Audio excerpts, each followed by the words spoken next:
جلتے ہوئے مکانات اور املاک سے اٹھنے والے سیاہ بادل آسمان کی بلندیوں کو چھو رہے تھے. فضا میں آہیں، چیخیں اور سسکیاں بلند ہو رہی تھیں. زمین بے گناہوں اور گناہگاروں کے خون سے رنگین تھی. انسانوں کو بے دریغ مارا جا رہا تھا، گھروں کو لوٹا جا رہا تھا. خواتین کی ناموس گلی کوچوں میں پامال ہو رہی تھی. یروشلم کی گلیوں میں ہر طرف عراق کے طاقتور ترین حکمران بخت نصر کے فوجی دندناتے ہوئے پھر رہے تھے. ان کے سامنے ایک ہی مقصد تھا، بنی اسرائیل کے اس مقدس ترین شہر اور اس کے باسیوں کو تباہ و برباد کر کے رکھ دیں. اس افراتفری اور ہنگامے میں کچھ سپاہی ایک کمانڈر کے ہمراہ گھوڑوں پر سوار تیزی سے ایک سمت بڑھے جا رہے تھے. شہر کے کونے میں بنے جیل خانے کے قریب پہنچ کر وہ رکے اور اپنے گھوڑوں سے اتر کر کھڑے ہو گئے. ان کا کمانڈر آگے بڑھا اور جیل خانے میں موجود قیدیوں کی سمت دیکھتے ہوئے پکارا، تم میں سے یرمیہ کون ہے؟ اس بات کا کوئی جواب نہیں آیا، لیکن تمام قیدیوں کی نظریں ایک پنجرے کی طرف اٹھ گئیں، جہاں ایک قیدی کو پنجرے کے اندر انتہائی بے رحمی سے رسیوں سے جکڑ کر رکھا گیا تھا.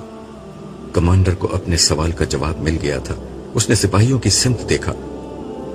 وہ تیزی سے آگے بڑھے، پنجرے کو کھولا اور یرمیہ نبی کو رسیوں کی قید سے رہائی دلائی. وہ اتنے نڈھال تھے کہ زمین پر گر پڑے. کمانڈر ان کی سمت پڑا. وہ ان کے سامنے پہنچ کر کھڑا ہو گیا اور نرمی سے کہا، یرمیہ تم ٹھیک تو ہو؟ قیدی نے دھیرے سے آنکھیں کھولی، مگر شدت ضعف سے ان کی آنکھیں پھر بند ہو گئیں. کمانڈر نے ان کی طرف دیکھتے ہوئے فخر کے ساتھ کہا، یرمیہ تمہاری پیش گوئی پوری ہو گئی.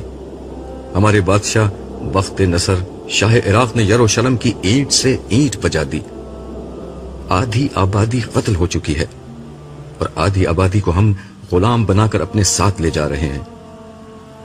مگر تمہارے لیے بادشاہ کا خصوصی حکم ہے کہ تمہیں کوئی نقصان نہ پہنچے. تم ایک سچے آدمی ہو. تم نے اپنی قوم کو بہت سمجھایا مگر وہ باز نہ آئی، اور اب اس نے اس کی سزا بھگت لی. یہ کہہ کر وہ پیچھے مڑا اور اپنے سپاہیوں کو حکم دیا، یرمیہ کو چھوڑ دو اور باقی قیدیوں کو قتل کر دو.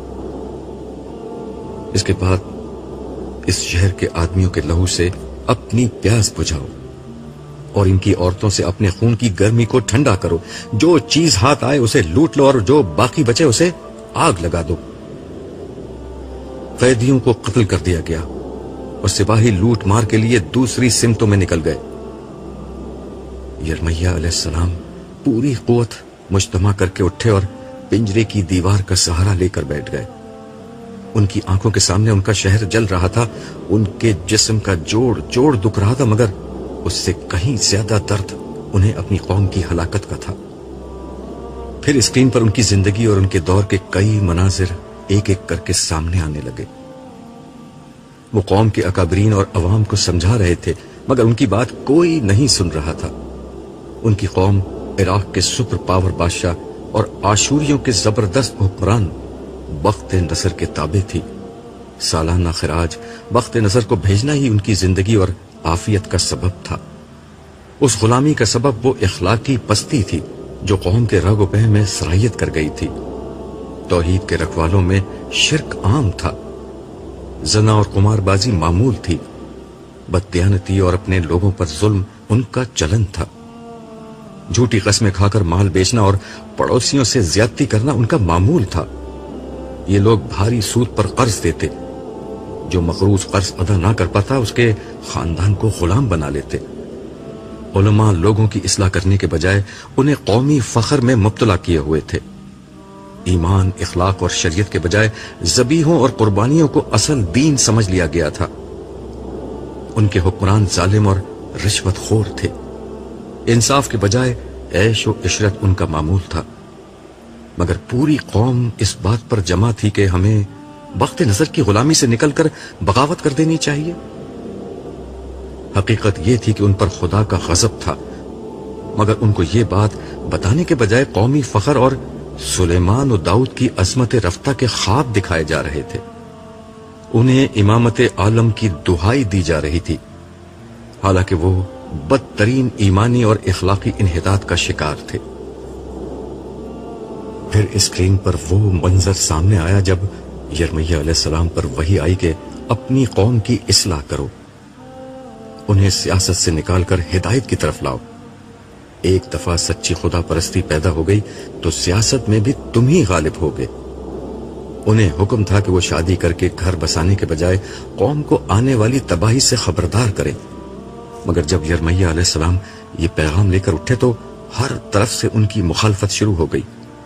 خدا کے اس نبی نے اپنے زمانے کے عوام و خاص، اہل مذہب اور اہل سیاست سب کو پکارا، مگر گنتی کے چند لوگوں کے سوا کسی نے ان کی بات نہ سنی۔ ان کی دعوت بالکل سادہ تھی، بخت نظر سے ٹکرانے کے بجائے اپنے ایمان و اخلاق کی اصلاح کرو۔ اسکرین پر سب سے زیادہ ڈرامائی منظر وہ تھا جب یرمیہ نبی بادشاہ کے دربار میں لکڑی کا جوا، ہل کا وہ حصہ جو جانوروں کو جوتنے کے لیے ان کے گلے پر ڈالا جاتا ہے، پہن کر پہنچ گئے تھے۔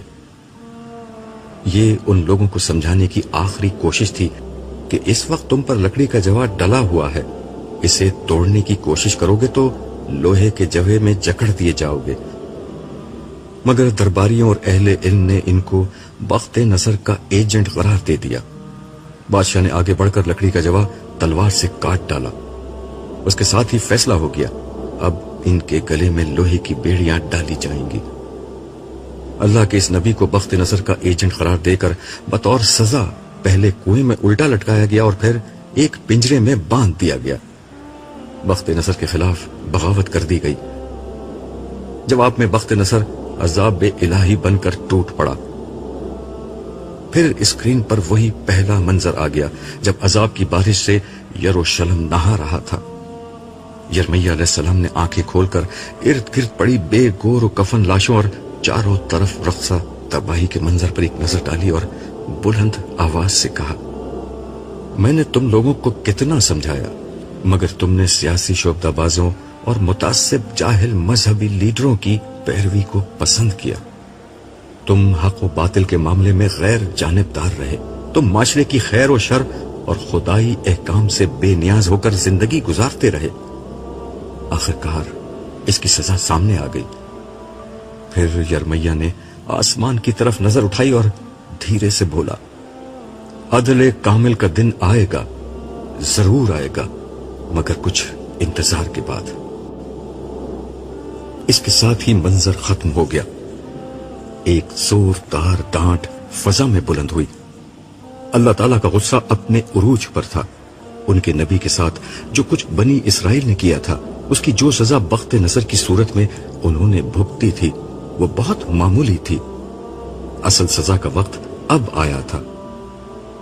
حکم ہوا کہ ہر اس شخص کو پیش کیا جائے جو کسی درجے میں بھی یرمیہ کے ساتھ کی گئی اس زیادتی میں شریک تھا۔ بادشاہ، عمرا اور مذہبی لیڈروں کا وہ گروپ پیش ہوا جو اس سانحے کا ذمہ دار تھا۔ ان میں سزا دینے والے بھی تھے اور وہ بھی جو یرمیہ علیہ السلام کو بخت نصر کا ایجنٹ قرار دے کر ان کے خلاف فضا ہموار کر رہے تھے۔ ان سب کے لیے جہنم کا فیصلہ سنا دیا گیا۔ پھر اس کے بعد ایک ایک کر کے اس زمانے کے عوام کا احتساب شروع ہوا۔ نبی کے مجرموں کا احتساب جس طرح ہونا چاہیے تھا ویسے ہی ہوا، اور ہر مجرم کے لیے بدترین سزا کا فیصلہ ہو گیا۔ میں اس دفعہ حشر میں دیر تک کھڑا رہا اور لوگوں کا حساب کتاب دیکھتا رہا۔ سچی بات یہ ہے کہ اس سے قبل میں نے چند ہی لوگوں کا حساب کتاب دیکھا تھا، مگر اب اندازہ ہو رہا تھا کہ اللہ تعالیٰ انتہائی مکمل اور جامع حساب کر رہے ہیں۔ ہر شخص کے حالات، اس کے ماحول اور اس کی تربیت اور پرورش کے نتیجے میں بننے والی نفسیات کی روشنی میں اس کے اعمال کا جائزہ لیا جا رہا تھا۔ لوگوں نے رائی کے دانے کے برابر بھی عمل کیا تو وہ ان کی کتاب اعمال میں موجود تھا۔ ان کی نیت، محرکات اور اعمال، ہر چیز کو پرکھا جا رہا تھا۔ فرشتوں کا ریکارڈ، دیگر انسان اور در و دیوار، اور سب سے بڑھ کر انسان کے اپنے اعضاء گواہی میں پیش ہو رہے تھے۔ ان سب کی روشنی ہی میں کسی شخص کے ابدی مستقبل کا فیصلہ سنایا جاتا۔